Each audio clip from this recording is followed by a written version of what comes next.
worry. As such, there is in corona, there is no specific titer. Please, please, these are all lab gimmicks. કે તમને કે આ તમે કરાવો અને કાલથી તમે free. No way. As a pathologist, my message to you all people, don't take care. And as sir said, increased your immunity.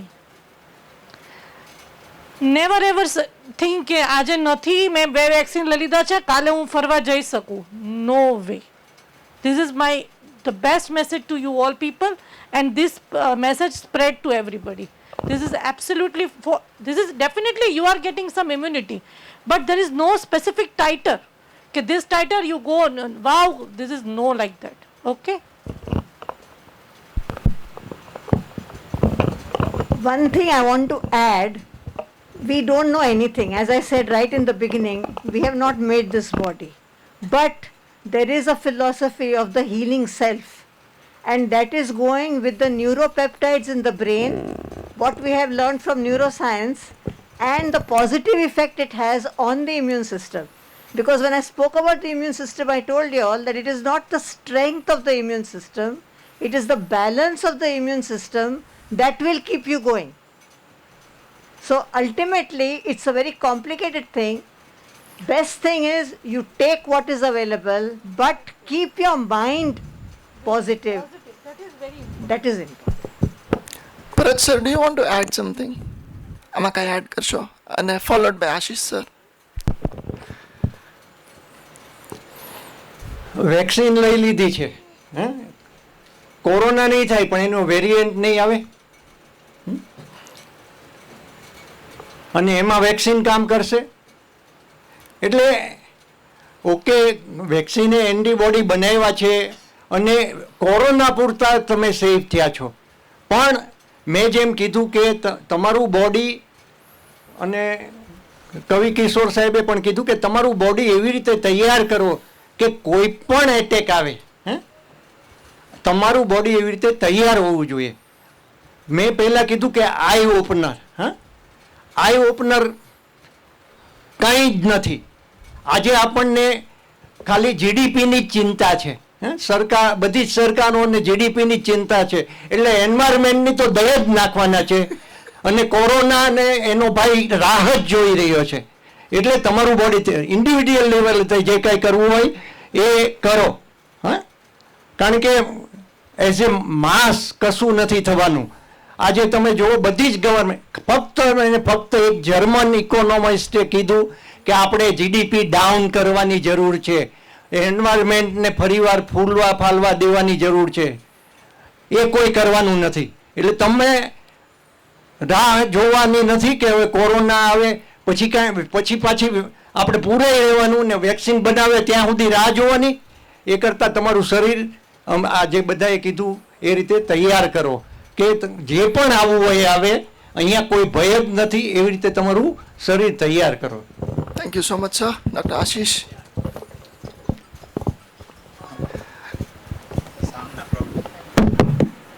Sorry, actually હું વેક્સિન વિશે આમ કહીશ, પણ આમ ઉદાહરણમાં કહું છું. તમે બધા અહીંયા આવ્યા ને, વ્હીકલ લઈને આવ્યા છો, વ્હીકલને તાળું મારીને આવ્યા છે. શું કરવા માર્યું ભાઈ? વેક્સિન એક તાળું છે માત્ર. બહુ તો કોમન થેફ્ટથી બચાવી શકે કદાચ કોરોનાથી, એ એક પ્રોટેક્શન છે, એનાથી વિશેષ કાંઈ નથી. કોઈક એમને આખું ઉપાડીને ટ્રેક્ટરમાં મૂકીને જતું રહ્યું તો પોસિબિલિટી છે કે લોક કાંઈ કામ ન લાગે. તેર આર અધર પોસિબિલિટી કે જો ઉપર કાંઈક કોકે છોકરાએ ધમાલ કરીને તોડી નાખ્યું, અને ભાવનગરના રસ્તા ઉપર તો આખલાય બહુ બાંધે છે, એટલે એ પ્રોબ્લેમ છે. તો આ બધી જ પોસિબિલિટીમાં લોક કાંઈ કામ નથી લાગવાનું. So take it as only one kind of the protection, અને it is a kind of a prevention, કારણ કે પ્રિવેન્ટિવ મેડિસિનનો પાર્ટ છે. એની પાસેથી બહુ વધારે પડતું એક્સપેક્ટ નથી કરવાનું, અને વધારે પડતું એની ઉપર રિલાય નથી કરવાનું કે ના આમ કર્યું એટલે બધું છૂટું. This only I have to convey that vaccination is only a kind of a protection plus prevention, nothing more than that. Yes sir, please. Mike, please. Yes sir, please. વેક્સિનેશનની વાત આવે એટલે પીડિયાટ્રિશિયન તરીકે થોડુંક ન બોલીએ તો કીડીઓ ચડે. ઘણી બધી ટોક આપી છે, ખાલી વેક્સિનેશન કોરોના ઉપર વાત કરી છે.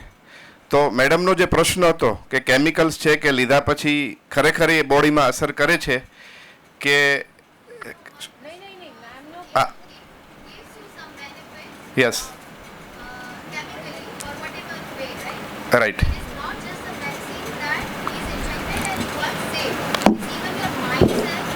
Yes yes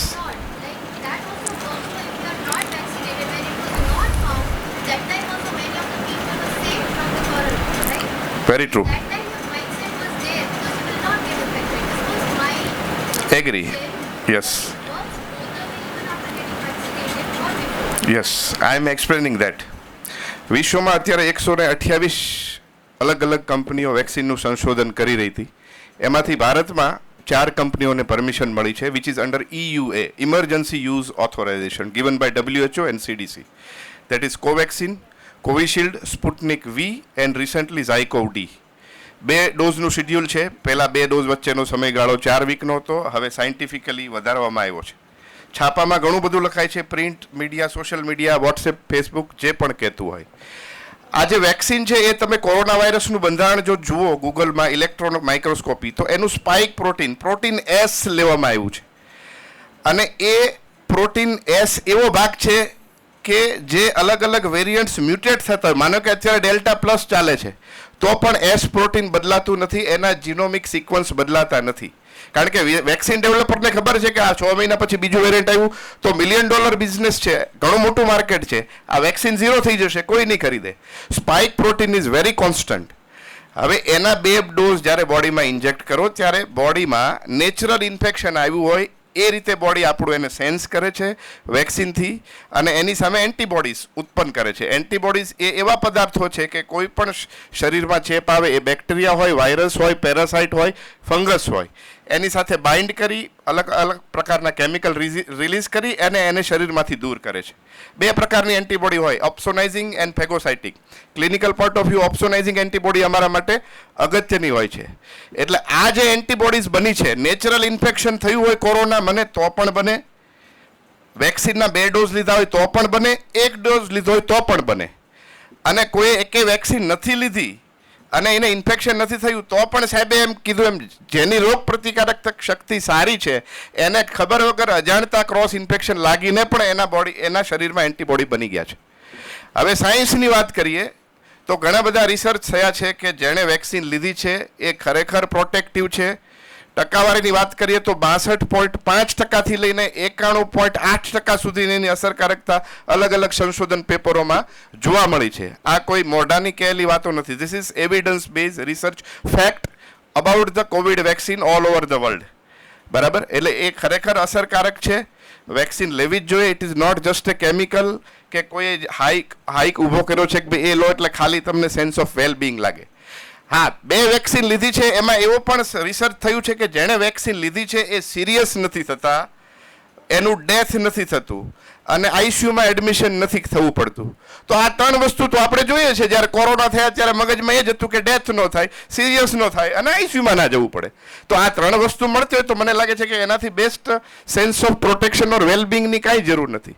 so scientifically vaccine is definitely working and I would recommend કે દરેકે વેક્સિન ના લેવી જ જોઈએ. અને સરકાર ખૂબ પ્રયત્નશીલ છે. અને માંડવિયા સાહેબ રિસન્ટલી આવ્યા, રાણા સાહેબને ખબર હશે કે ત્યારે 84 કરોડ સુધી પહોંચી ગયા છીએ. 140 કરોડના પોપ્યુલેશનમાં આપણે હર્ડ ઇમ્યુનિટી લાવવા માટે 66% પોપ્યુલેશનને વેક્સિનેટ કરવું જોઈએ. એટલે જેને પણ બાકી છે કોઈ પણ જાતની ખોટી ગેરસમજ રાખ્યા વગર વેક્સિનેશન કરાવો. વેક્સિનેશન ફ્રીલી દરેક જગ્યાએ ઉપલબ્ધ છે. એના પણ ન કંઈ પણ હોય તો એના માહિતીના ફોન નંબર પણ ઉપલબ્ધ છે. Feel free any time you can call me also or something also for any kind of vaccination query. પણ ઓલા જેવું છે તમારો પ્રશ્ન કે આપણે હેલ્મેટ પહેરીએ તો એક્સિડન્ટ નહીં જ થાય ને, અથવા ગાડી એમને ચલાવે, it is not like that. We have to take precaution. Covid appropriate behaviour. Vaccination લીધા પછી પણ માસ્ક પહેરવો પડશે, સોશિયલ ડિસ્ટન્સિંગ જાળવવું પડશે, ટોળામાં નહીં જવાનું, હેન્ડ સેનિટાઇઝેશન વાપરવું જ પડશે. વેસ્ટર્ન કલ્ચર છે એ ધીમે ધીમે હાઇજિનિકલી આપણે ફોલો કરવું જ પડશે. આજે કોરોના છે, કાલે કોઈ બીજો પેન્ડેમિક આવશે, પરમ દિવસે ત્રીજો આવશે. So that is all about the vaccine. In short, you should take the vaccination. Thank you. Thank you so much sir.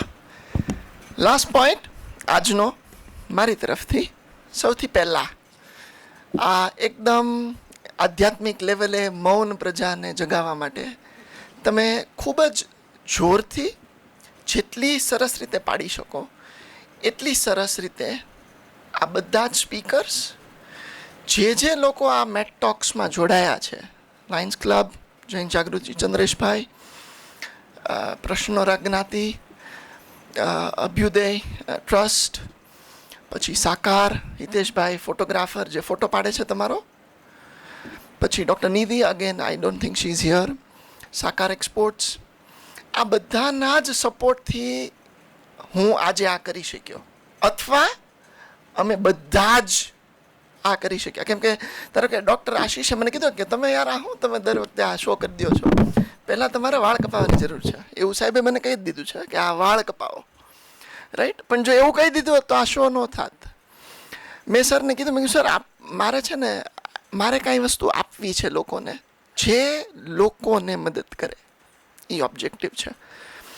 છેલ્લી વાત, જ્યારે વેક્સિનની અથવા કોઈ પણ વાત અથવા કોઈ પણ બીમારી અથવા કોઈ પણ સિકનેસ અથવા ડિસીઝની વાત કરીએ, આપણે છે ને એક સૌથી બહુ મોટો પ્રોબ્લેમ શું છે, આપણે છે ને દરેક વસ્તુનું એક પરમનન્ટ એન્ડલેસ પરમનન્ટ સોલ્યુશન જોવે છે કે આપણે એક વખત કર્યું, હવે આપણે આમાં કાંઈ ધ્યાન આપવાની જરૂર નથી. એવું કદાચ નહીં થાય. લાઈફ છે ને એ ખુલતી જ જાય. Life is a continuous process. એટલે તમે કોવિડ લઈ લ્યો, કોવિડનું વેક્સિન લઈ લ્યો, ચિકનગુનિયા લઈ લ્યો, મલેરિયા લઈ લ્યો, કાંઈ પણ લઈ લ્યો, એની વેક્સિન આવશે, તમે ઇમ્યુનાઇઝેશન કરશો, તમારી ઇમ્યુનોલોજી ડેવલપ થશે, everything will develop, but it is a continuous process. You cannot B always stay immunized if you don't do anything about it. You have to be at it. You have to keep yourself physically, mentally, emotionally, psychologically fit. And of course, because મને energy પ્રત્યે બહુ વધારે પડતો જ પ્રેમ છે, તમારું energy levels vital હોવું જોઈએ. If you are very high on good life friendly energies, so there are very, very less chances that you may have an unhappy experience of life. તો આપણે તાળી પાડવાનું ભૂલી ગયા. A round of applause.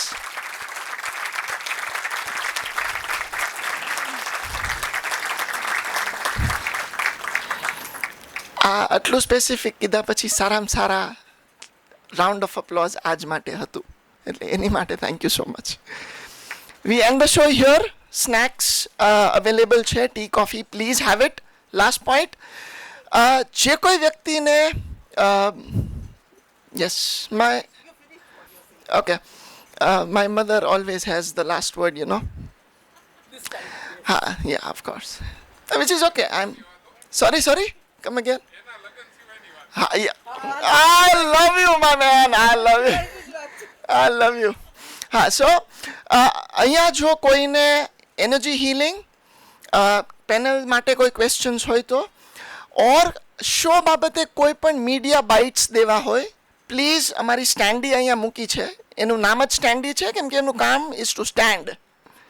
એની પાસે ઊભા રહી અને તમારા વાઇટલ ટેસ્ટમોની, તમારો કોઈ એક્સપિરિયન્સ, જે કોઈ પેશન્ટ્સ અથવા ક્લાયન્ટ્સ છે, તમે પ્લીઝ ટેસ્ટમોની આપો, જેનાથી આ વાત, આ ડિસ્કશન વધારે લોકો સુધી પહોંચી શકે અને વધારે લોકો આમાં બેનિફિટ કરે.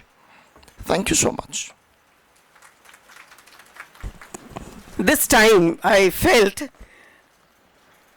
my son only says કે એક આ ઇવેન્ટ કરવી છે અને all of you doctors stand up.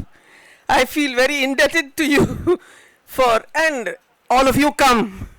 That also makes this event a success. So I only want to thank all of you for that today.